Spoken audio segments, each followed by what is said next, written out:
These two charming and quiet chicks are the offspring from the black-chinned hummingbird. Their mother is out gathering nectar for them to feed on. During the day, she uses most of her time and energy flying around looking for the best flowers to feed on, flapping her wings at a stunning rate of approximately 88 strokes a second.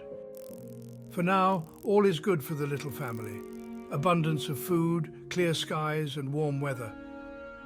But as night falls, the story changes, with all the predators coming out in search for food.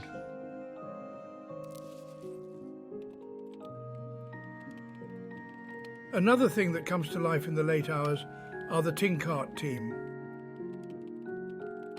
Working around the clock, hammering their keyboards, in constant search to make their sensor platform as efficient as the hummingbird's wings.